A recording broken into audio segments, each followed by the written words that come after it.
আস্তে আগাবো, কারণ নেটের খুবই ডিস্টার্ব। আপনাদেরও ওখানে বৃষ্টি বাদল হচ্ছে, তো নেটের সমস্যা হতে পারে। সেক্ষেত্রে আমরা একটু আস্তে আস্তে পড়ি যাতে আপনারা বুঝতে পারেন। আচ্ছা, আমি একটু গত ক্লাসের নোটটা একটু আপনাদেরকে বের করি।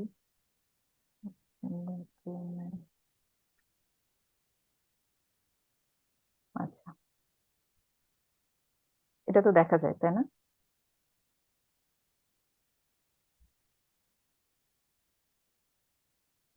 এই ডকুমেন্টটা কি ক্লিয়ার?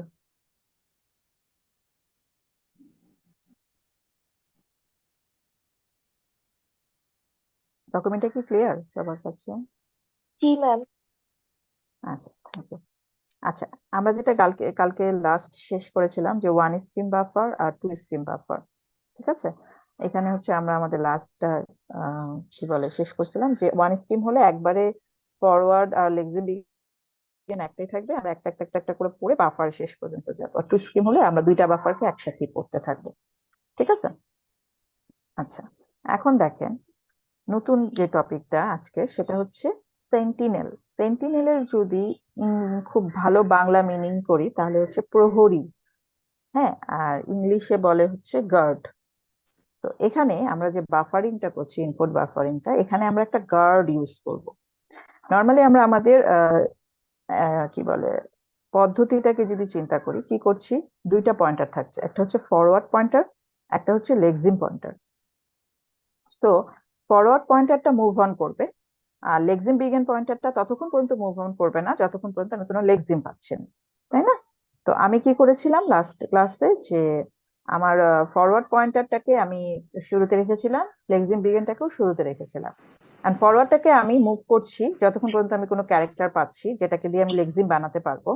আর লেক্সিম বিগিন পয়েন্টারটাকে আমি এই আই এর কাছে রেখে দিয়েছিলাম, ঠিক আছে? তো এই যে এই কাজটা করছি, এই কাজটা করতে যে আমি আচ্ছা, কাব্য কাব্য ক্লাসে ঢুকছে একদম ঘুমন্ত অবস্থায়। আচ্ছা, মিউট করে দিছি সবাইকে।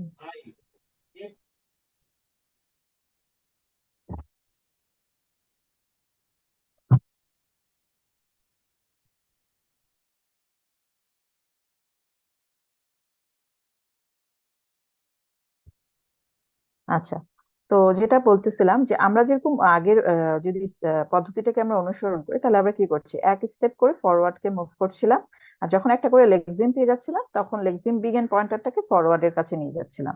এভাবে প্রত্যেকটার ক্ষেত্রে যখন আমি একটা একটা করে লেক্সিম পাচ্ছি সেটা প্যাটার্ন অনুযায়ী টোকেন বানিয়ে আমি সিম্বল টেবিলে রেখে দিচ্ছিলাম। তো এখন কি হচ্ছে, যে আমাদের প্রতিবারই একটা জিনিস চেক, দুইটা জিনিস চেক করতে হচ্ছে। দেখেন, আমি যখন ফরওয়ার্ড পয়েন্টারটাকে মুভ করছি, আমি পরের ক্যারেক্টারটা পড়ার আগে আমাকে অবশ্যই চেক করতে হচ্ছে আমার বাফারটা শেষ হয়ে গেছে কিনা। তাহলে আমি আই পড়লাম, ফরওয়ার্ড পয়েন্টার এখানে আছে, এখন পরের ক্যারেক্টারটা পড়ার আগে চেক করতে হবে যে আমি কোনো কারণে আমার বাফারের শেষে পৌঁছে গেছি কিনা, মানে এখানে তো একটা এন্ড অফ বাফার আছে, তাই না? কে চাচ্ছেন অ্যালাউ রেকর্ডিং? আমি কি বলেছি যে আমাদের অনলাইন যে ক্লাস আর্মি স্টুডেন্ট অফিসারদের ম্যাডাম, আর্মি স্টুডেন্ট ও অফিসারদের জন্য হচ্ছে একটু রেকর্ড বলেছে না, ওরা কাছে আচ্ছা, একটা ক্লাসও করতে পারবে না তো। ঠিক আছে, ইনশাল্লাহ আজকের জন্য তাহলে রেকর্ড অ্যালাউ করছি। আচ্ছা, তো এটা যেটা করেছিলাম যে আমরা যখন ফরওয়ার্ড পয়েন্টারটা মুভ করছিলাম তখন আমাদেরকে চেক করতে হচ্ছিল যে আমাদের আমরা এন্ড অফ বাফারে চলে আসছি কিনা। হ্যাঁ, এখন এন্ড অফ বাফার কিন্তু আমরা একমাত্র বাফারের লাস্টেই রাখছি। এই পুরা সোর্স কোডটা যখন লেখা হয়ে গেছে তখন এন্ড অফ বাফার আছে, তাই না?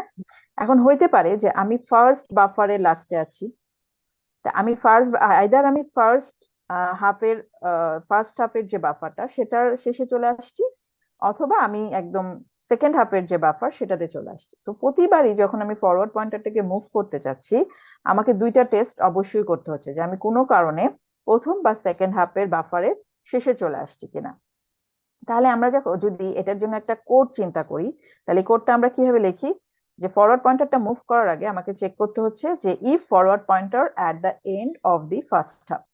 তাহলে আমরা কি করব, যদি আমরা প্রথম বাফারের শেষে চলে আসি ফরওয়ার্ড পয়েন্টারটা নিয়ে, তাহলে অবশ্যই আমরা সেকেন্ড হাফটাকে রিলোড করব এবং ফরওয়ার্ড পয়েন্টারটাকে সেকেন্ড হাফ বাফারটার শুরুতে পয়েন্ট করে রেখে দিব, তাই না?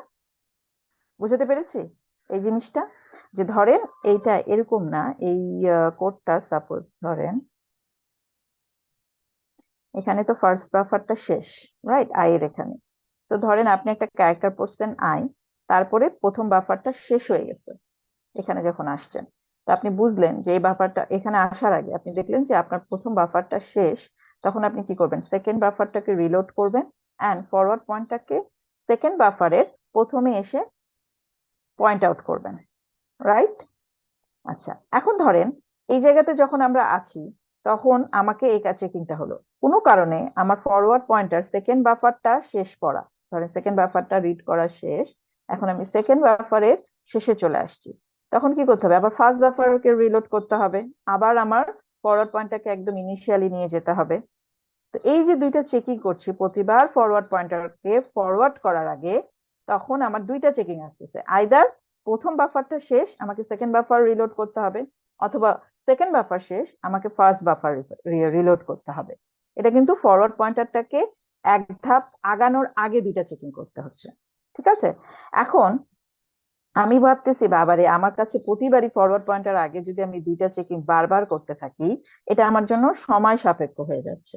আমি কি করতে পারি, আমি চাচ্ছি এমন কিছু করতে যাতে প্রতিবারই আমি ফরওয়ার্ড পয়েন্টারটাকে প্লাস প্লাস করব, চেকিং যদি করতে হয় পরে করব, প্লাস প্লাস করার পরে।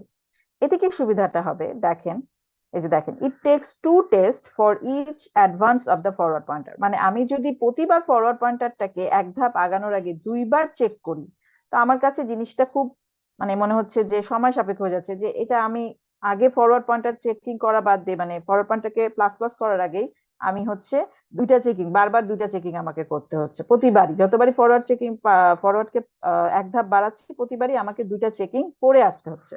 বাট আমি কোডটাকে এভাবে লিখতে চাচ্ছি না, আমি চাচ্ছি কোডটাকে এভাবে লিখতে যে আমার ফরওয়ার্ড পয়েন্টারটাকে আমি প্লাস প্লাস করে দিব, তারপরে আমি চেকিং করব যে আমি কি ফার্স্ট বাফারের শেষে আছি নাকি লাস্টে আছি। ঠিক আছে, জাস্ট কোডটাকে এভাবে চেঞ্জ করার জন্য আমি নতুন একটা জিনিস বা একটা গার্ড আমার প্রতিটা বাফারে বসাই দিব। সেটা হচ্ছে আমি প্রতিটা বাফারের শেষে একটা করে এন্ড অফ ফাইল দিয়ে দিব। এন্ড অফ ফাইল যে পয়েন্টারটা, ফাইলের যে পয়েন্টারটা এন্ড অফ ফাইল, এটাকে আমি দিয়ে দিব। দেখেন এতক্ষণ ধরে আমার বাফারের লেন্থ ছিল 9, সো 9 লেন্থে যখন ছিল তখন আই ছিল এই ফার্স্ট এন্ড অফ বাফারের জায়গায়, এই জায়গাটাতে, তাই না?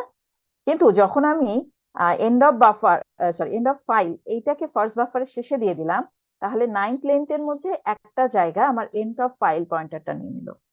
এরপরে আমি আবার সেকেন্ড বাফার কে শেষ করলাম, কোড শেষ হলো, সেজন্য বললাম যে কোড শেষ হওয়ার ফাইল হচ্ছে এন্ড অফ ফাইল, এটা হচ্ছে এই পয়েন্টারটা।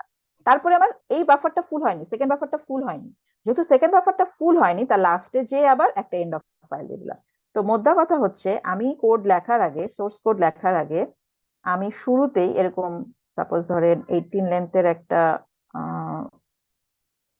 বাফার ক্রিয়েট করছি। এটাতে আমি কি করব, আমি জানি যে আমার লাইন লেন্থের কোথায় 1 2 3 4 5 6 7 8 9, এখানে আমি একটা এন্ড অফ ফাইল দিব, আবার নতুন একটা বাফার 1 2 3 4 5 6 7 8 9, এখানে একটা এন্ড অফ ফাইল দিব। এরপরে আমি আমার কোডটাকে লিখবো, ঠিক আছে, I N T space I comma J, তারপরে হচ্ছে সেমিকলন, দেন প্রথম বাফার শেষ, তারপরে I equal to I plus 1 semicolon. যেহেতু সোর্স কোড শেষ, তারপর লিখলাম এন্ড অফ ফাইল। বুঝা গেছে, আমি প্রতিটা বাফারের শেষে একটা গার্ড বা একটা সেন্টিনেল দিয়ে দিচ্ছি, যেটার নাম আমি দিয়ে দিচ্ছি এন্ড অফ ফাইল। এখন আমার কোডটা করাটা একটু ইজি হবে, সেটা হচ্ছে আমি প্রতিবারই আমার ফরওয়ার্ড পয়েন্টারটাকে এক ঘর করে আগায় দিব, আমার চেকিং করারই দরকার নাই যে আমি এন্ড অফ ফাইলে আছি কিনা, যতক্ষণ পর্যন্ত আমি এন্ড অফ ফাইলে না পৌঁছাচ্ছি। তাহলে দেখেন আগের কোডটা যে সিম্পলি একটা চেঞ্জ হবে, আমি ফরওয়ার্ড প্লাস প্লাস করব, যদি ফরওয়ার্ড ইকুয়াল টু ইএফ হয় তাহলে আমি দুইটা টেস্ট করব, নাহলে দুইটা টেস্ট করার দরকার নেই। এতক্ষণ ধরে আমরা কি করছিলাম, আগে দুইটা টেস্ট করে নিচ্ছিলাম, তারপরে হচ্ছে ফরওয়ার্ডকে এক ধাপ আগাচ্ছিলাম। এখন আমি আর এটা চেক করব না, আমি একদম সরাসরি একটা একটা করে ফরওয়ার্ড পয়েন্টার প্লাস করব আর দেখবো যে আমার ফরওয়ার্ড কোনো কারণে এন্ড অফ ফাইল পয়েন্টারের কাছে চলে আসছে কিনা। যদি আসে তাহলে আমি এই দুইটা টেস্ট করব, আদারওয়াইজ আমি দুইটা টেস্ট করব না, যেটা প্রথম বাফারের লাস্টে আসছি না সেকেন্ড বাফারের লাস্টে আসছি। এই চেকিংটা শুধুমাত্র তখনই করব যখন আমার ফরওয়ার্ড পয়েন্টারটা এন্ড অফ ফাইল পয়েন্টারের কাছে আসবে। বুঝা গেছে জিনিসটা? এই দুইটা কোড বা এইটা গার্ড অফ অনার বা গার্ড অফ অনার বলছি, গার্ড অফ সোর্স কোড অথবা হচ্ছে সেন্টিনেলস, এই দুইটা কেন ইউজ করছি এটা কি বুঝা গেছে? আচ্ছা, মনে হচ্ছে বোঝা যায়নি। আচ্ছা, তাহলে একটা কাজ করেন, প্রথমে বলেন যদি আমরা ইনপুট বাফারিং জিনিস কনসেপ্টটা ইউজ করি তাহলে ইনপুট বাফারিং কেন করছিলাম, বাফারিং জিনিসটা কেন ইউজ করলাম?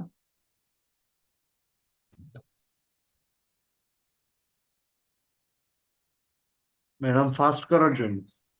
হ্যাঁ, আমার লেক্সিক্যাল অ্যানালাইজারের স্ক্যানিংটা স্পিড আপ করার জন্য। ঠিক আছে। আচ্ছা, তো বাফার কয়টা ক্রিয়েট করেছিলাম আমরা প্রথমে একদম ইনিশিয়ালি? প্রথমে দুইটা ক্রিয়েট করেছেন। দুইটা করেছিলাম। বাফারের ফুল লেন্থ যদি হয় 18 তাহলে প্রতিটা বাফারের লেন্থ কত হবে? 9। 9, তাই না? 18 যদি হয় তাহলে 9 9 করে। এখন আমরা এন্ড অফ ফাইল পয়েন্টারটা কোথায় রেখেছিলাম, কখন রেখেছিলাম এবং কোথায় রেখেছিলাম? যখন আমার সোর্স কোড শেষ হয়ে যেত তখন হচ্ছে শেষ end হয়ে of- গেছিল তখন আমি এন্ড অফ ফাইল রেখেছিলাম, রাইট। তারপরে আমরা কি করছিলাম? এই বাফারটাকে রিড করার জন্য দুইটা পয়েন্টার নিছিলাম, একটা হচ্ছে লেক্সিম বিগিন পয়েন্টার আর একটা হচ্ছে ফরওয়ার্ড পয়েন্টার, রাইট? Yes. আচ্ছা, এখন লেক্সিম বিগিন পয়েন্টারটাকে শুরুতেই ইনিশিয়ালাইজ করে রেখে দিয়েছিলাম। এই কথাটাও পড়তে পারেন, ছবিটাও দেখতে পারেন, যেটা আপনাদের সুবিধা মনে হয়। একদম শুরুতে লেক্সিম বিগিন আর ফরওয়ার্ড কে রেখে দিয়েছিলাম।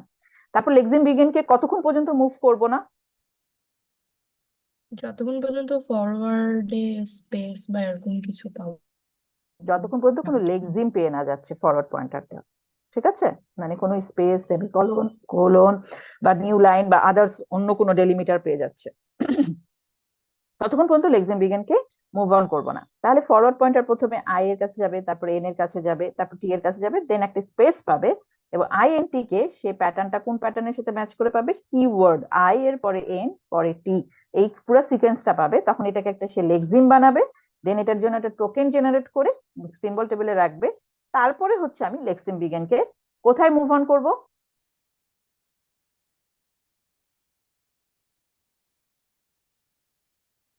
Yes. আর ফরওয়ার্ডের পরের যে ইয়েটা আছে সেখানে। হ্যাঁ, ফরওয়ার্ড কেও এক ঘর মুভ করব তখন, আর লেক্সিম বিজ্ঞানকে ফরওয়ার্ড যেখানে আছে সেখানে মুভ করে নিয়ে যাব, তার মানে এই জায়গাটাতে। আচ্ছা, আমি ইয়া দিয়ে দেখাই বল পয়েন্টে। ম্যাম, এই জায়গায় তো হুম, হচ্ছে হাফ বাফার মানে ফার্স্ট বাফারের ওই যে শেষে এন্ড অফ ফাইল তো লেখার জায়গা নাই, এখানে কিভাবে করবেন এটা? হ্যাঁ, এখনো তো ওইটা আসি নাই, আমি তো গতকালকে ক্লাস বোঝাচ্ছি। ওইটা আগে কনসেপ্টটা ক্লিয়ার আছে কিনা এটা দেখে নিচ্ছি আপনাদের কাছে, যাচ্ছি ওখানে। ঠিক আছে, ঠিক আছে। আপনার আপনার কোশ্চেন ইয়েস ম্যাম। হচ্ছে ফার্স্ট বাফারের শেষে এন্ড অফ ফাইল তো লেখা নেই, রাইট? Yes ma'am. হ্যাঁ, দেখাচ্ছি এটা। আচ্ছা, তাহলে আমরা এখন এই জায়গাটাতে আছি, রাইট? তো এখন আমি ফরওয়ার্ড মুভ করে জাস্ট এইখানে আসবো, আইয়ের জায়গাটাতে, এই জায়গাটাতে। ঠিক আছে, তারপরে লেক্সিম বিগিনকেও আমি ফরওয়ার্ডের কাছে নিয়ে চলে আসবো। এই এই পয়েন্টারটাকে আমি নিয়ে কোথায় আসবো, এইখানে। তারপর আবার লেক্সিম বিগিন ওখানেই বসে থাকবে এন্ড ফরওয়ার্ড এক ঘর মুভ করবে, যতক্ষণ পর্যন্ত কোনো লেক্সিম না পাচ্ছে ততক্ষণ লেক্সিম বিগিন মুভ করবে না। এভাবে সে পুরো বাফারটা পড়ে শেষ করবে। তো এর মধ্যে আমি বলেছিলাম যে একটা বাফারিং হচ্ছে ওয়ান স্কিম বাফার, একটা হচ্ছে two scheme buffer. One scheme বাফারে কি হবে, যদি আমার লেক্সিমটা অনেক বড় হয়ে যায় তখন তো সে দেখা যাবে যে ফার্স্ট বাফারটাকে ক্রস করে চলে যাচ্ছে, তাই না? তখন কি করতে হবে, যে আপনার সেকেন্ড বাফারটাকে আগে রিলোড করতে হবে, তারপরে ফরওয়ার্ড পয়েন্টার আর লেক্সিম বিগিন পয়েন্টারটাকে সেকেন্ড বাফারে শুরুতে এনে রেখে দিতে হবে। এটা হচ্ছে ওয়ান স্কিম বাফার। কিন্তু যদি এরকম হয় যে আমি টু স্কিম বাফার ইউজ করি, যে আমার প্রথম বাফার এবং সেকেন্ড বাফার অল্টারনেটলি স্ক্যান করতে পারবো একই সাথে, তখন কি হচ্ছে যে আমি যেই আমার প্রথম বাফারটা শেষ হয়ে গেল, আমি আদার বাফার মানে আরেকটা যে বাফারটা আছে সেটাকে জাস্ট রিফিল বা ফিল্ড করে দিলাম। হ্যাঁ, দুইটা দুই রকম, একটা হচ্ছে ওয়ান স্কিম বাফার, একটা হচ্ছে টু স্কিম বাফার। এটা আমরা এতক্ষণ ছিলাম। এখন আসেন যে আমি বলছি আমরা যখন এই বাফারিংটা করছি, লেক্সিক্যাল অ্যানালাইসিস যখন একটা একটা করে ক্যারেক্টার রিড আউট বা স্ক্যানিং করছে, তখন সে ভাবলো যে আমি যতবার ফরওয়ার্ড পয়েন্টারটাকে মুভ করছি আমার দুইটা টেস্ট করা লাগছে, যে আমি কোন বাফারের শেষে আসছি, ফার্স্ট বাফারে শেষে নাকি সেকেন্ড বাফারের শেষে। এই দুইটা চেকিং করার পরে আমি ফরওয়ার্ড পয়েন্টারটাকে মুভ করছি, রাইট? তো আমার কি করতে হচ্ছে, প্রতিবার ফরওয়ার্ড পয়েন্টার মুভ করার আগে দুইটা টেস্ট করে আসতে হচ্ছে, যেটা অবভিয়াসলি একটু টাইম কনজিউমিং। আমি চাচ্ছি অবশ্যই অবশ্যই আমি ফরওয়ার্ড পয়েন্টারটাকে আগে মুভ করে দিব, এক ঘর আগে ইনক্রিমেন্ট করে দিব, বা এক ঘর ফরওয়ার্ড করে দিব, দেন হচ্ছে আমি টেস্ট দুইটা করব। এই কাজটা করার জন্য আমরা দুইটা সেন্টিনেল ইউজ করছি, বা দুইটা প্রহরী ইউজ করছি, বা দুইটা গার্ড ইউজ করছি আমার বাফার। কিভাবে? যে আমার যদি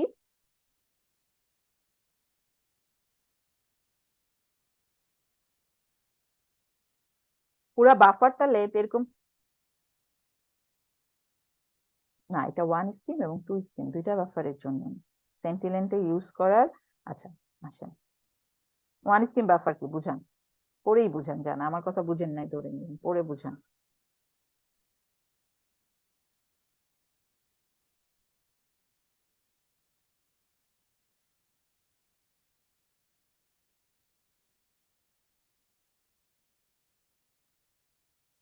ওয়ান স্কিম বাফার বলতে কি বোঝাচ্ছি?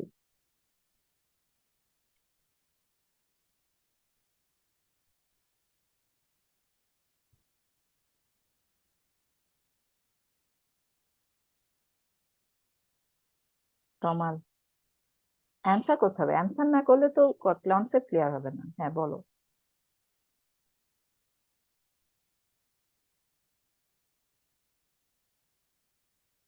লেক্সিন, হ্যাঁ। তো আমার যখন ফার্স্ট বাফার শেষ হয়ে যাবে, ধরো আমার কোনো লেক্সিন পাইনি, ফার্স্ট বাফার শেষ হওয়ার আগে আমি একটা লেক্সিমের মাঝামাঝিতে আছি, ঠিক আছে? এরকম হইতে পারে না? সাপোজ ধরো এটাতেই দেখাই, ধরো এইখানে তো আমার ফার্স্ট বাফারটা শেষ হয়ে গেছিল আয়ের পরে, তো আমি এটাকে একটা লেক্সিম পেয়ে গেছিলাম বলে ঝামেলা হয়নি। কিন্তু ধরো এটা এরকম যদি হইতো, টিজার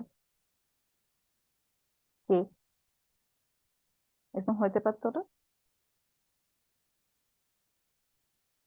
এভাবে আমার কোডটা শেষ হয়ে গেল সাপোজ ধরো,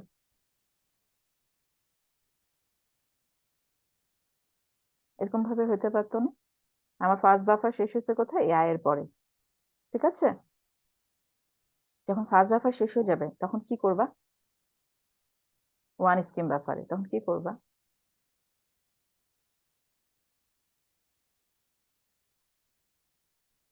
সেকেন্ড, না, চলে আসবো না, আগে সেকেন্ড বাফারটাকে রিলোড করব, ঠিক আছে? সেকেন্ড বাফার তো আমার কাছে এখন নাই, আমার কাছে ওয়ান স্কিম বাফারের মধ্যে ফার্স্ট বাফার শেষ। এখন আমি ফার্স্ট বাফারের শেষে আসছি, এখন আমার কাজ কি? সেকেন্ড যে বাফারটা সেটাকে আগে আমাকে তো মেমোরিতে নিতে হবে, যে ব্যাপারে কি আছে সেটা তো আমাকে আগে রিলোড করে জানতে হবে, রাইট? ঠিক আছে, এরপরে আমি কি করব, ফরওয়ার্ড পয়েন্টার আর লেক্সিম বিগিন পয়েন্টারটাকে কোথায় দিব? সেকেন্ড বাফারের শুরুতে না? হ্যাঁ, তো এখন আমি তো আয়ে ছিলাম, যখন আমার ফার্স্ট বাফারটা শেষ হয়েছে তখন আমি কোথায় বসেছিলাম? আয়ে, রাইট? এখন ওইটা যদি একটা লেক্সিমই না হয়, তাহলে লেক্সিম বিগিন এখন কোথায় পয়েন্ট করে আছে? সেকেন্ড বাফারের শুরুতে। তাহলে আইকে আমরা মিস আউট করে যাচ্ছি না? আইকে আমরা হারাই ফেলতেছি না? জি মিস। বুঝতে পারছি? বুঝতে পারছি এই জিনিসটাকে, এখন বুঝা গেছে ওয়ান স্কিম বাফারের ঝামেলাটা কি হচ্ছে। যখন আমি ফার্স্ট বাফারে লাস্টে ছিলাম তখন লেক্সিম বিগিন পয়েন্ট করেছিল সাপোজ ধরো এইখানে আয়ের জায়গাটাতে, এই জায়গাটাতে, হ্যাঁ। এখন যখন ফার্স্ট বাফার শেষ আমি সেকেন্ড বাফার লোড করলাম, লোড করার পরে কি হবে? লেক্সিম বিগিন আর ফরওয়ার্ড পয়েন্টার এই দুইটাকেই আমি সেকেন্ড বাফারের শুরুতে নিয়ে গেলাম, তার মানে আমি এন এর কাছে নিয়ে আসলাম, ঠিক আছে? নিয়ে আসা, হ্যাঁ। এখন আই তো লেক্সিম বিগিন তো আমি মুভ করে সেকেন্ড বাফারের শুরুতে নিয়ে চলে আসছি, তো আই তো ওভাররাইট হয়ে, ওকে, বুঝতে পারছেন? আচ্ছা, এখন এইটার যাতে সমস্যাটা দূর করা যায় এজন্য আমরা আনলাম পরের কনসেপ্ট টু স্কিম বাফার। আমরা দুইটাকেই একসাথে স্ক্যান করা শুরু করব, ফার্স্ট বাফারটাকেও আর সেকেন্ড বাফারটাকেও, দুইটাকে একসাথে। আমি কি বলেছিলাম যে আমার কাছে দুইটা লেক্সিম বিগিন পয়েন্টার থাকবে, দুইটা ফরওয়ার্ড পয়েন্টার থাকবে, বলেছিলাম না?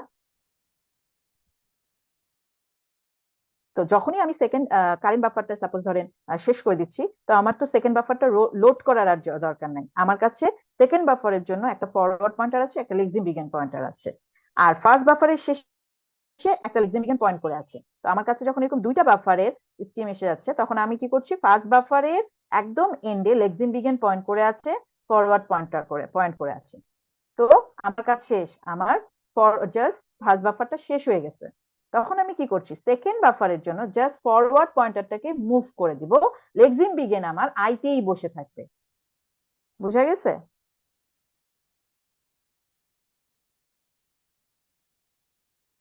আচ্ছা, এখন এইটার জন্য যে কোডটা দেখিয়েছিলাম সেটা হচ্ছে এইটা, যে আমি যদি কোনো কারণে ফরওয়ার্ড আমার ফার্স্ট হাফের শেষে চলে আসে, তাহলে আমরা করছিলাম সেকেন্ড হাফকে রিলোড করে তারপর হচ্ছে ফরওয়ার্ড পয়েন্টারটাকে সেকেন্ড হাফের জন্য মুভ করছিলাম।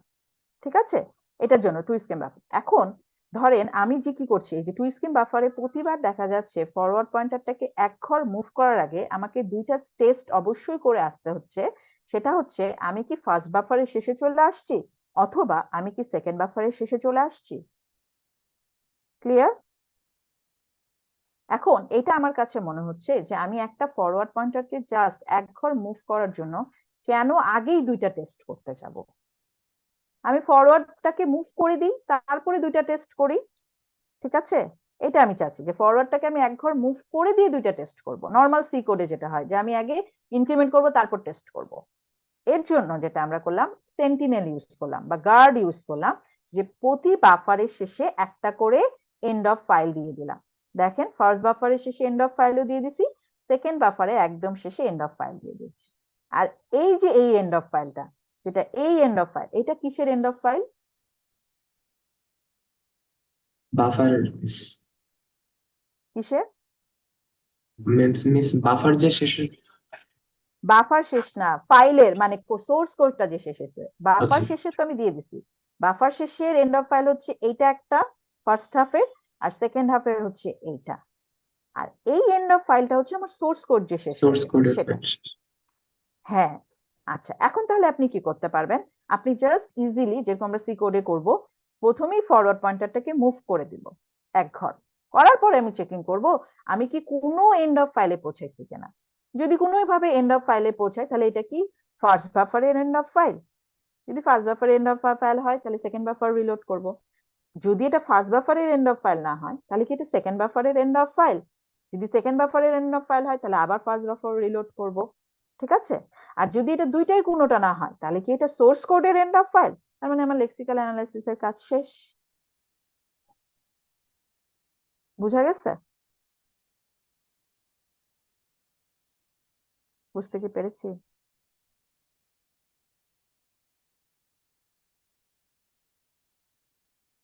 হুম। আচ্ছা, এটা একটা ভালো কোশ্চেন করছেন, থ্যাংক ইউ তোমার যে আপনি কোশ্চেনটা করছেন। আমি ভাবছি এটা আমাকে আলাদা করে বলা লাগবে।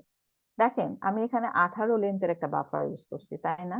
আমার সোর্স কোডটা নাই হচ্ছে ছোট, যে integer I comma J I equal to I plus 1 শেষ। কিন্তু একটা সোর্স কোড কি আসলেই এত ছোট হয়? এখন ধরেন আমি আপনাকে সাপোজ ধরেই নিলাম যে 18 লেন্থের না 100 লেন্থের একটা বাফার দিচ্ছিলাম, যেটাকে আপনি 50-50 লেন্থ করে দুই ভাগ করছিলেন। সাপোজ আপনার সোর্স কোডটা এখানে লেখা শেষ হয়নি, তাহলে কি হইতো?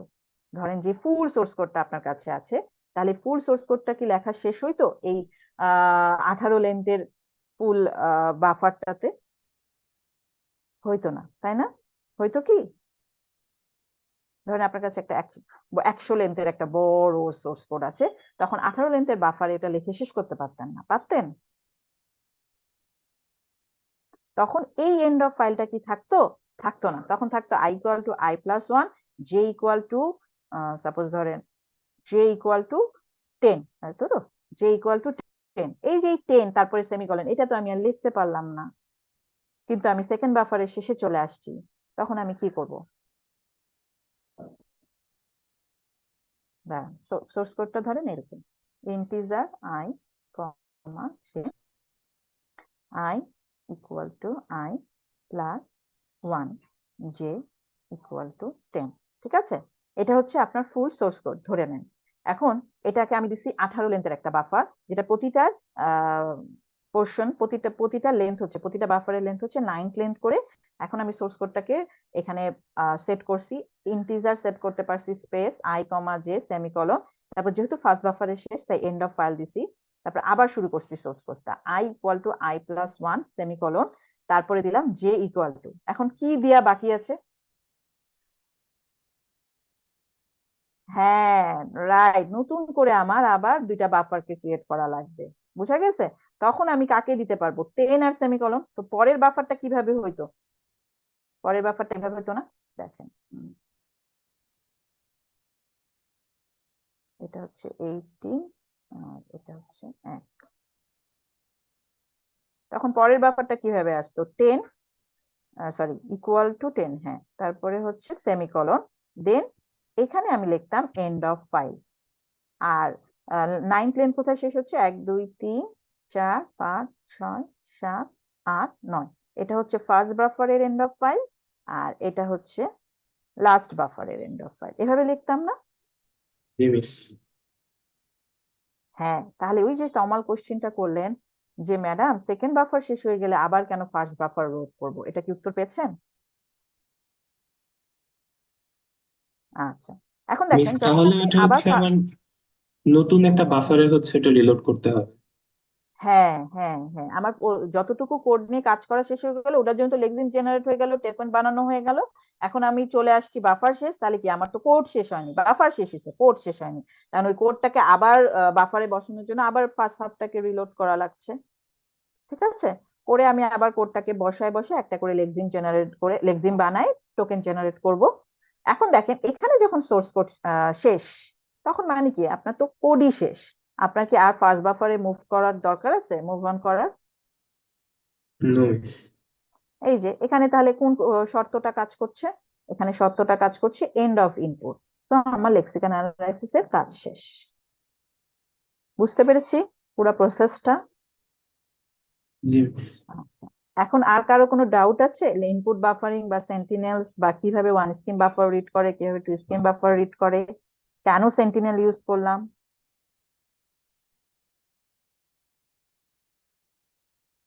আচ্ছা, যারা ঘুমের মধ্যে আছেন, সাপোজ স্বাভাবিক বৃষ্টি, একে তো বৃষ্টি, তার মধ্যে গরম থেকে রক্ষা পাইছেন, তার মধ্যে হচ্ছে সকাল 8:30টার ক্লাস, যারা ঘুমের মধ্যে আছেন তারা অবশ্যই, আজকে যেহেতু রেকর্ড করার পারমিশন দিছি, কিন্তু পারমিশনটা অ্যাকচুয়ালি আর্মি অফিসারদের জন্য দিছি, সিভিলদের জন্য দিই নাই, তারা একটু রেকর্ডিংটা অবশ্যই দেখবেন। আর যদি রেকর্ডিং দেখে না আসে, আবার আমারে জিজ্ঞেস করেন যে ইনপুট বাফারিং আর সেন্টিনেল কি, আমি আপনাকে বই ধরাই দিব, স্লাইড ধরাই দিব, আপনি বুঝায় আমাকে বুঝাবেন। ঠিক আছে, সেদিন আমি আপনার স্টুডেন্ট হব, আপনি আমার টিচার হবেন। ক্লিয়ার? যারা হচ্ছে ক্লাসটা ঠিক মতো শুনছি না, যারা শুনছি তারা যে কোনো কোশ্চেন করতে পারেন আগের পড়াগুলো নিয়ে, যদি বোঝার কোনো অসুবিধা থাকে। আচ্ছা, এখন দেখেন আমাদের তাহলে আমাদের প্রথম কাজ ছিল লেক্সিকাল অ্যানালাইজারে কি কি কাজ সেটা বোঝা, তারপরে হচ্ছে লেক্সিম কি, প্যাটার্ন কি বা ডেসক্রিপশন কি, টোকেন কিভাবে জেনারেট করতে হয় এটা বুঝলাম। তারপরে কিভাবে আমি আমার এই লেক্সিকাল অ্যানালাইজার স্ক্যানিংটাকে স্পিড আপ করতে পারি, তার জন্য ইনপুট বাফারিং কনসেপ্ট আনছি, আর বাফারিংটাকে আরো কত বেশি এফিশিয়েন্ট করা যায় এই জন্য সেন্টিমেন্ট কনসেপ্ট আনছি। ঠিক আছে, বুঝতে পেরেছি? আমি কিন্তু আজকে বারবার বলছি যে আমি আজকে একটু স্লো আগাবো, কারণ আপনি কম্পাইলারে আমি ফার্স্ট মুভ অন করতে চাই না। এটা যদি ডেটা স্ট্রাকচার বা সি এর কোনো ক্লাস হতো আমি অবশ্যই ফার্স্ট মুভ অন করে যেতাম, কিন্তু কম্পাইলারে যদি পিছনের কনসেপ্টটাকে ক্লিয়ার করে না আসেন, ফার্স্ট মুভ করে আমার কোনো লাভ নাই, আপনাদেরও তো লাভ নাই।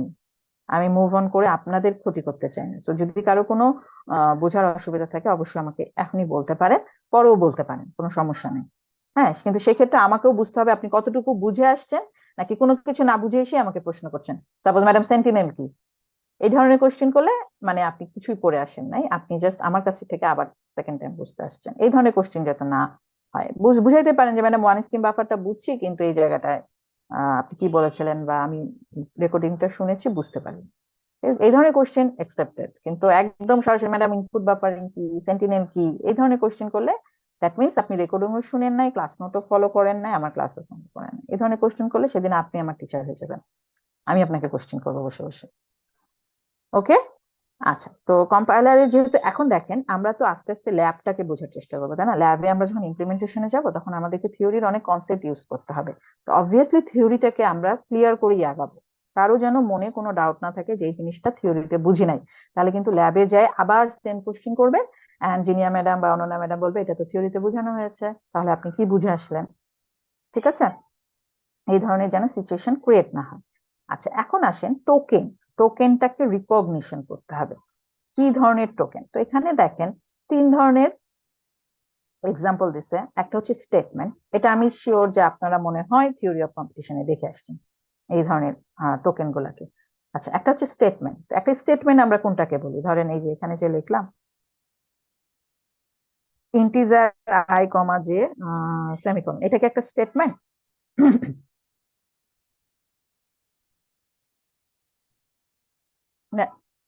হ্যাঁ, সিঙ্গেল স্টেটমেন্ট। আর এক্সপ্রেশন কোনটাকে বলি? আচ্ছা, স্টেটমেন্টের আমি একদম নিচ থেকে যাই, হ্যাঁ, নিচ থেকে উপরে গেলে গ্রামারটা বোঝার সুবিধা হয়। দেখেন টার্ম আমরা কোনগুলাকে বলছি? আমরা টার্ম বলছি আইদার আইডি কে অথবা নাম্বারকে। আমরা কি জানি এই সোজা লাইনটা কি মিন করে? জি মিস, টার্ম ইকুয়াল টু কি নাম্বার। হ্যাঁ, টার্ম ইকুয়াল টু নাম্বার। না, টার্ম ইকুয়াল টু না, আমি সোজা লাইনটার কথা বলেছি। আপনি যেটা বলছেন ওটা হচ্ছে অ্যারো সাইনটার কথা বলছেন। আমি বলছি আমার কেন এটা ক্লিক হচ্ছে না? আমি বলছি এই লাইনটার কথা, এইটা। এটা কি মিন করে? টার্ম ইকুয়াল টু নাম্বার, কিন্তু এখানে তো টার্ম ইকুয়াল টু আইডি, তারপরে এই লাইনটা দেওয়া, এটা মিন করে কি তাহলে? অথবা, হ্যাঁ, or. Term equal to ID অথবা term equal to number. Okay, তাহলে টার্মকে আমরা কিভাবে ডিফাইন করছি? যে term should be an ID or should be a number. আইডির প্যাটার্ন বা ডেসক্রিপশন কি দিছি? যে letters followed by some letters and digit, and নাম্বারের আমি এতক্ষণ পর্যন্ত যে ডেসক্রিপশন দিছি সেই অনুযায়ী এনি কনস্ট্যান্ট ভ্যালু। ঠিক আছে, বা এনি কনস্ট্যান্ট নিউমেরিক ভ্যালু। ওকে, তাহলে term should be an ID or a number. বুঝা গেছে টার্ম কি জিনিস? Yes, miss. আপনারা কি, আমি যখন পড়াই জি। আপনারা কেউ নোট করেন? Yes, note miss. কিন্তু ক্লাসের সবাই করে না, হ্যাঁ, নোটও ওই 4-5 জনই করে। তো যেটা হয় যে সিটি বা পরে পরীক্ষার আগে বা ল্যাব গুলার আগে আমরা একজনের নোট আরেকজনের সাথে শেয়ার করি, বুঝি। তো এটা দরকার যে ক্লাসে যেন লিস্ট একজন হলেও নোট করে। ঠিক আছে, না হলে যেটা হবে, আমি যে বললাম কথাটা যে term should be an ID or a number, এটা আপনি যদি নোট না করেন, আপনারা যখন আবার প্রায় 1 সপ্তাহ পর সিটি দিতে যাবেন তখন বুঝবেন টার্ম বলবেন যে টার্ম ইকুয়াল টু আইডি, অথবা বলবেন যে টার্ম ইকুয়াল টু নাম্বার। ওই যে অর জিনিসটা আছে এটা আপনারা বলবেন না। ঠিক আছে, এটা যেন না হয়। ক্লিয়ার? এখন ধরেন যে টার্ম ইকুয়াল টু, তাহলে কি হলো? আমি কি বললাম যে আমি গ্রামারটাকে আপনাদের নিচ থেকে উপরে বুঝাবো, তাহলে আপনাদের বুঝতে সুবিধা হবে। তো term equal two either ID or term equal to number, right? এটা কি বোঝা গেছে? তাহলে এখন আমাকে বলেন, আমি যদি এইভাবে লিখি,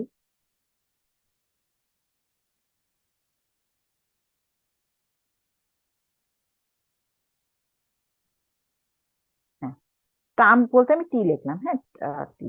তো টি ইকুয়াল টু যদি আমি লিখি 1 2 3, এটা কি টার্ম মিন করবে? এটা কি টার্মের ভ্যালিড এক্সাম্পল? জি মিস। আচ্ছা,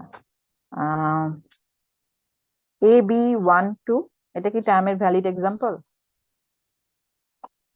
জি মিস। আচ্ছা, তারপরে হচ্ছে 1 1 এ বি, এটা কি টার্মের valid example? No, miss. No madam. No miss, right, thank you. আচ্ছা, এবার আসেন পরের এক্সাম্পলটা, সেটা হচ্ছে এক্সপ্রেশন। এক্সপ্রেশন আমরা কাকে বলছি? এক্সপ্রেশন শুড বি টার্ম মাঝখানে একটা রিলেশনাল অপারেটর থাকবে, দেন টার্ম। মানে একটা রিলেশন অপারেটরের দুই পাশে যদি টার্ম থাকে সেটাকে আমরা একটা এক্সপ্রেশন বলতে পারি, or expression can be also a term, বা term can be also an expression. তো আমি যে এতক্ষণ ধরে এক্সাম্পল গুলা দেখাইলাম, তো ইকুয়াল টু যদি লিখি 1 2 3, এটাকে কি এক্সপ্রেশন বলা যাবে? জি মিস। যাবে। যদি লিখি equal to A sorry A B 1 2, এটাকে কি এক্সপ্রেশন বলা যাবে? না মিস। যাবে না? যাবে। কেন যে যাবে না বললেন তাকে আবার বুঝাই। দেখেন আমি বলছি expression can B a term, and term can B an ID or a number. তো এটা যদি একটা টার্ম হয়, এ বি 1 2 কে কি টার্ম বলা যাবে? যিনি না বললেন, জি মিস যাবে। তাহলে এ বি 1 2 কে কি এক্সপ্রেশন বলা যাবে? জি মিস যাবে। আচ্ছা, অথবা এক্সপ্রেশনের আরেকটা কি ডেফিনেশন দিচ্ছি, expression should be term relational operator term. এখন রিলেশনাল অপারেটরের মধ্যে কি কি আসতে পারে বলেন? রিলেশনাল অপারেটর কি কি আছে বলেন? Less than equal greater than, less than, greater equal, less equal, equal equal. Not equal. এইটা, অথবা এইটা, অথবা এটা, এটা বলতে চাচ্ছেন তো? জি মিস। আচ্ছা ঠিক আছে। আপনারা রিলেশনাল অপারেটর বলতে কি বোঝেন বলেন?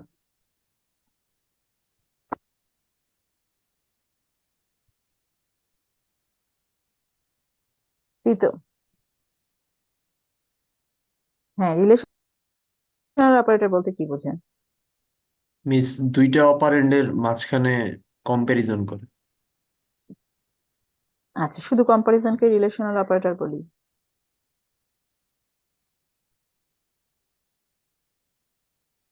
আচ্ছা, সিতে কি কি অপারেটর শিখছেন বলেন? Miss assignment equal equal operator, greater than or equal না, less than equal or equal greater than less than less than না, আমি এটা শুনতে চাইনি। সিতে মিস ইন অ্যাসাইনমেন্ট জেনারেল অনেক। অপারেটর, রিলেশনাল অপারেটর, অ্যারিথমেটিক আর অপারেটর। অ্যারিথমেটিক অপারেটর, arithmetic হবে। আর আর কিছু শিখেন নাই? Logical logical operator, operator. Logical operator, হ্যাঁ। আর সি এর পুরা ক্লাস ঝালাই হয়ে যাবে কম্পাইলার করতে গেলে। বলেন আর কি শিখছেন? আমার মাথায় তো আরো দুই Ternary তিনটা আসতেছে operator. আপনাদের। Ternary operator. আর Bitwise. হুম, কি কি বিটওয়াইজ Ma'am, অপারেটর, হ্যাঁ bitwise তো এটা operator. হ্যাঁ রাইট। তো এই ধরনের অপারেটর গুলো শিখছেন না? ঠিক জি আছে। মিস। এখন বলেন, এই যে বললেন logical operator, bitwise operator, arithmetic operator, comparison operator, তারপর টার্নারি অপারেটর, এই অপারেটর গুলোর মধ্যে রিলেশনাল অপারেটর কোনগুলো?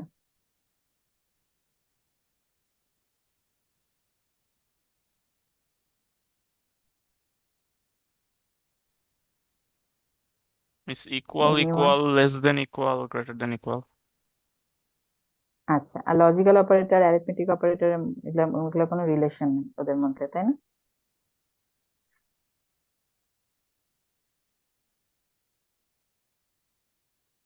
দেখেন, উত্তর যখন দিব কনফিডেন্স সহকারে দিব। আমি যদি উত্তর মানে প্রশ্ন করে আপনাদেরকে পেঁচাই ফেলি আর আপনি যদি পেঁচাই যান, তার মানে আপনি কনফিডেন্স নেন, এটা তো হওয়া যাবে না। ঠিক আছে। আচ্ছা আসেন, যে কোনো comparison operator is a relational operator. ঠিক আছে, বোঝা গেছে? জি মিস। আচ্ছা, এবার এক্সপ্রেশন বোঝা গেছে, টার্ম বোঝা গেছে। এক্সপ্রেশন আর টার্ম নিয়ে কারো কোনো ডাউট আছে?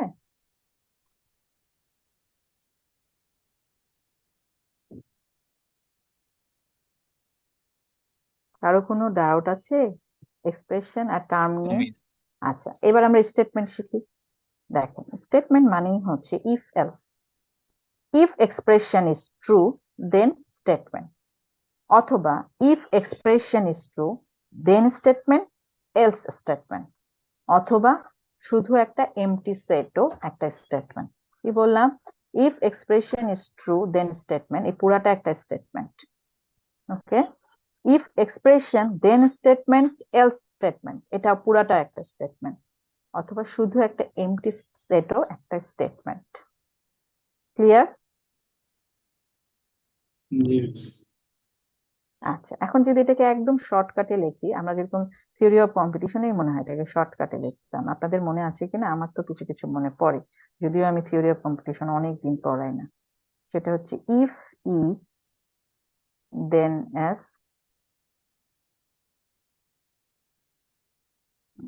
তারপরে আচ্ছা এটা এত ফাঁকা আসতেছে, আমি এটাকে সিলেক্ট করি। দাঁড়াও।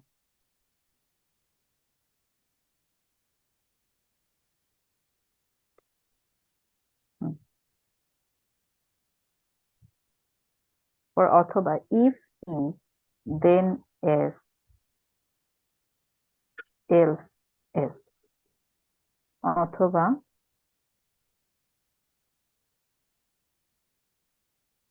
হচ্ছে শুধু একটা এমটি সেট। এমটি সেটকে আপাতত একটা সিম্বল এন্ট্রি দিতে হবে, এটাকে এখন খুঁজে বের করতে হবে সিম্বল। আচ্ছা এটাকে দিয়ে বুঝাই আপাতত এমটি সেট, ঠিক আছে? যদিও এটা এমটি সাইন না, তারপর এটাকে দিয়ে বুঝালাম। আচ্ছা এবার কাকে ডিফাইন করব? এক্সপ্রেশনকে। Expression can be term, relational operator term, অথবা শুধু টার্ম, ঠিক আছে? আর টার্ম হচ্ছে আইডি অথবা নাম্বার। ক্লিয়ার? আমি ওই জিনিসটাকে জাস্ট ছোট করে দেখালাম, এতক্ষণ ধরে ওটা বড় করে লেখা ছিল, এটাকে জাস্ট ছোট করে বুঝাইলাম। ওকে, আচ্ছা এখন আসেন পরের জায়গায়। এটা বুঝতে কারো কোনো অসুবিধা আছে কিনা? No miss. এই ডেসক্রিপশন বা কাকে টার্ম বলে, কাকে এক্সপ্রেশন বলে, কাকে স্টেটমেন্ট বলে, এটা বুঝতে কারো যদি কোনো অসুবিধা না থাকে তাহলে পরেরটাতে চাই। এখন আপনারা দেখবেন এক একটার প্যাটার্ন কিভাবে লিখতে হয়। প্যাটার্নের দেখার আগে মনে করেন আমি আইডির প্যাটার্ন লিখবো, নাম্বারের প্যাটার্ন লিখবো, জাস্ট এইভাবে। এটা বোঝার জন্য আপনাকে আগে এই জিনিসগুলো বুঝতে হবে। আমরা বলতেছি প্রাইমিটিভস বা প্রিমিটিভস। প্রিমিটিভস বলে, অনেকে প্রাইমিটিভস বলে, যেটা আপনি স্বচ্ছন্দ বোধ করেন সেটা বলবেন, ঠিক আছে? দেখেন প্রথম প্রিমিটিভটার নাম হচ্ছে ডট। এটা হচ্ছে এনি ক্যারেক্টার। ডট মানে হচ্ছে আপনার ওখানে A B C D F G H I কিবোর্ডের যে কোনো ক্যারেক্টার ইউজ করতে পারেন ডট বোঝানোর জন্য, এক্সেপ্ট নিউ লাইন। ওকে, ডট বলতে আপনি এনি ক্যারেক্টার ইউজ করতে পারেন এক্সেপ্ট নিউ লাইন। আচ্ছা এইটা আপনারা অবশ্যই খাতায় লিখবেন। এখন আমি যতটুকু পড়াবো, যে যে প্যাটার্ন গুলা বলবো, এগুলাকে খাতায় লিখবেন। যতক্ষণ খাতায় লিখবেন না ততক্ষণ মাথায় ঢুকবে না। যদিও আমি বুঝাচ্ছি যখন তখন ঢুকে যাবে, কিন্তু যতক্ষণ খাতায় লিখবেন না ততক্ষণ আপনার মাথায় স্থায়ী ভাবে থাকবে না। আর প্রতিটা ল্যাবের জন্য এখন থেকে সোর্স কোড দেওয়া হবে, টোকেন জেনারেট করতে দেওয়া হবে, লেক্সিম বানাইতে দেওয়া হবে। প্রতিটা ল্যাবের জন্য এই জিনিসগুলো অবশ্যই মাথায় রাখতে হবে, নাহলে আপনি প্যাটার্ন বুঝবেন না, প্যাটার্ন না বুঝলে লেক্সিম বানাতে পারবেন না, আর লেক্সিম বানাইতে না পারলে টোকেন জেনারেট করতে পারবেন না। বুঝাতে পারছি? সো যারা বুঝতে চান, কম্পাইলার ল্যাবে ইজি বানাইতে চান, কম্পাইলার ল্যাবটাকে ইজি গোয়িং করতে চান, এন্ড কম্পাইলার ল্যাবে সবকিছুই নিজের থেকে চেষ্টা করে বুঝে পারতে চান, তারা এই মুহূর্ত থেকে নোট করেন। ওকে, সো যদি আমার কোডে ডট কিছু থাকে, এই ডটটাকে আমি এনি ক্যারেক্টার হিসেবে চিহ্নিত করতে পারি এক্সেপ্ট নিউ লাইন। তো এখন বলেন হোয়াইট স্পেস কি ডটের মধ্যে পড়ে নাকি পড়ে না? ম্যাম পড়ে না। আচ্ছা পড়ে না, কেন রে? কে বললো পড়ে না? কেন পড়ে ম্যাম না? ম্যাম এক্সেপ্ট ওইটা তো ক্যারেক্টার না কোনো। হোয়াইট স্পেস কোনো ক্যারেক্টার না, এটা কি তাহলে? ম্যাডাম হোয়াইট হোয়াইট স্পেস তো স্পেস কোনো এমটি ক্যারেক্টার, তার মানে তো কোনো ক্যারেক্টার না। আচ্ছা না, হোয়াইট স্পেস আচ্ছা এমটি ক্যারেক্টার, ওকে ঠিক আছে, তোমরা যদি এমটি ক্যারেক্টার তাও ওটা একটা ক্যারেক্টার, ঠিক আছে, কোনো সমস্যা।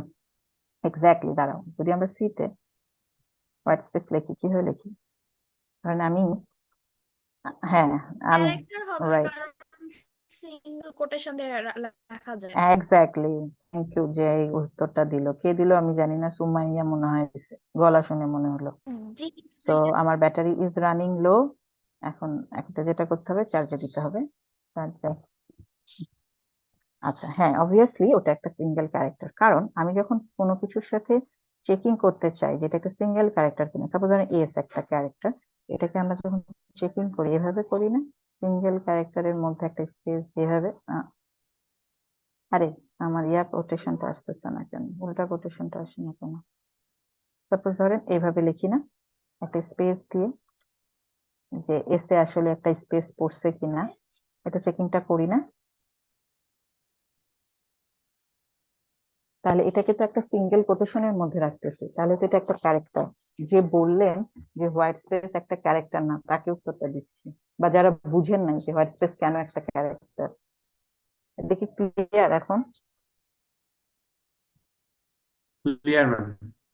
হুম, থ্যাংক ইউ। এক মিনিট, আমি একটু, আর যদি আপনাদের ক্লাস যদি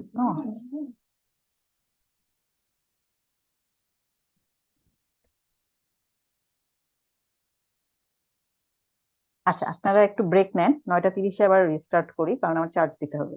ঠিক আছে?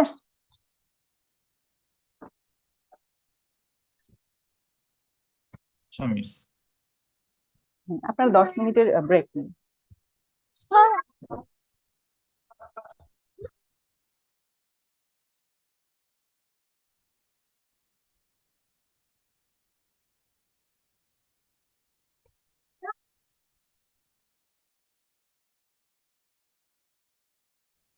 ময়না,